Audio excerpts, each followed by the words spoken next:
Welcome back to our December mini-series.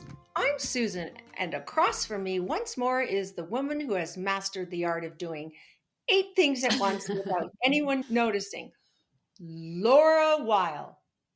Only 8? That feels like a slow Tuesday.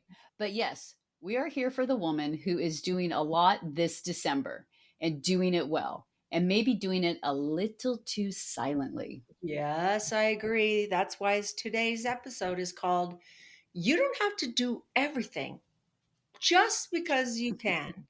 And the reason we're talking about this is simple. Midlife women are incredibly capable, and that's a beautiful thing until it quietly becomes a full time unpaid job. Right. And there's a moment where becoming competent becomes being responsible for everything. And everybody and no one really knows how that's happened.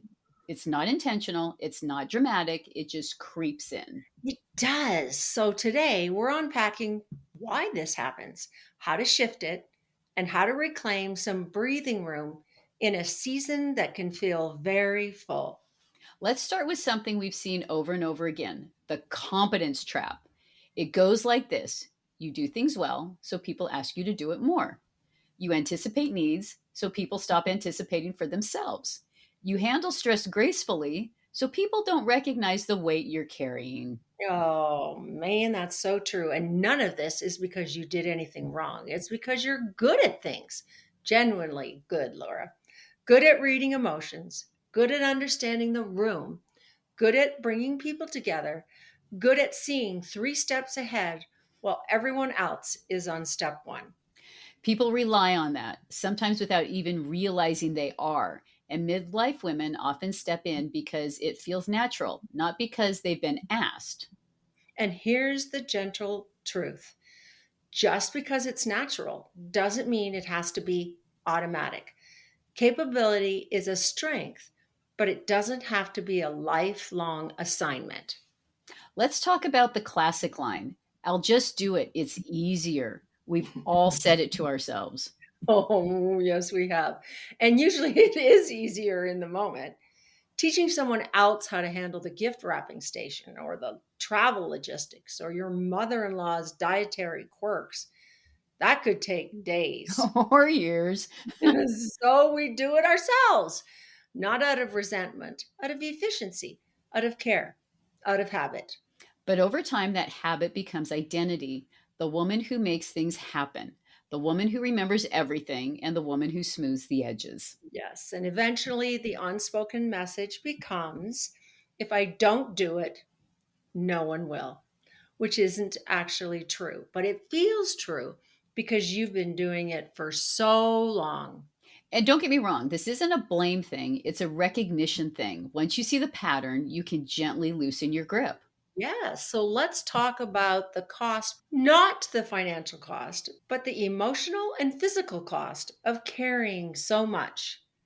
There's fatigue that sneaks up on you, the kind where you cannot pinpoint any one moment that made you feel tired, but the accumulation finally shows up. Oh, it does. And there's the emotional weight, the quiet feeling of being unappreciated or stretched or invisible, even though you're the one holding everything together. Sound familiar, Laura? Oh, yes, it does. But that feeling doesn't mean you're ungrateful. It doesn't mean you're being dramatic. It just means you're human. Being the strong one is not the same as being a limitless one. Yeah, and there's this subtle experience midlife women often don't talk about, the longing to participate instead of orchestrate, to enjoy instead of host, to arrive instead of manage. Oh, that sounds amazing. Yes, it does. And that longing is valid and normal and allowed. The good news, you don't have to abandon your strengths. You just don't have to carry them alone. Let's move into the part midlife women often find the hardest: letting go of certain responsibilities and letting things be human. Yeah, because here's the truth, both freeing and mightily uncomfortable. If you want people to help, you have to let them help Imperfectly. Yes, you do. And sometimes the help you need today doesn't look like the help you wanted 5 years ago. Maybe you want fewer dishes instead of better dishes. Maybe you want simpler meals instead of curated ones. Maybe you want someone else to coordinate one tiny aspect, even if they do it in a way that makes you raise one eyebrow. Yeah, exactly. Help that comes with imperfection. It's still help. Yes, it is. So let's talk about practical approaches. Yeah, one we call the half the load rule. The half the load rule. Cut your responsibilities in half, not symbolically, but literally. Choose what stays, release the rest. Yes. Then there's the 2 task limit rule.